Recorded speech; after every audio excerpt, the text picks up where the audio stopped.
Ils avaient tout bien fait. Portefeuille physique, phrases secrètes notées sur papier, jamais connectées à Internet. Le manuel parfait, celui que je vous répète depuis 20 épisodes.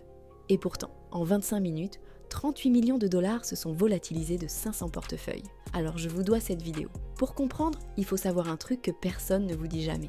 Ta sécurité en crypto, elle repose sur du hasard. Ta phrase de 12 mots, elle est tirée au sort. Et si le tirage est vraiment aléatoire, deviner ta phrase est impossible. Genre, il y a plus de combinaisons possibles que d'atomes dans notre galaxie. Personne peut tomber dessus par chance. Sauf que, dans ce modèle de portefeuille, il y avait un bug. Depuis 2021, la puce était censée lancer de vrais dés. À cause d'une erreur, elle récitait une suite prévisible. Résultat, au lieu d'un tirage sur 128 bits, on tombait autour de 40 bits. Ça a l'air technique, mais retiens juste ça. On passe de impossible à deviner à quelques heures de calcul pour un ordinateur. Et le 30 juillet, quelqu'un l'a fait. 594 bitcoins, 500 portefeuilles, 25 minutes. Les victimes n'ont commis aucune erreur.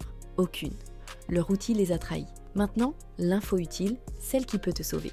Le modèle concerné, c'est le Cold Card MK3, à partir du firmware 4.01. Les modèles plus fermes, plus récents, ne sont pas touchés, d'après le fabricant qui a lui-même publié l'alerte. Si tu as ce modèle, tu génères une nouvelle phrase et tu déplaces tout. Aujourd'hui. Et la leçon, elle est en 3 temps. 1. Le portefeuille froid, ça reste le bon conseil. Ça change pas. 2. Un outil aussi, ça se vérifie. Firmware à jour, modèle connu, fabricant sérieux.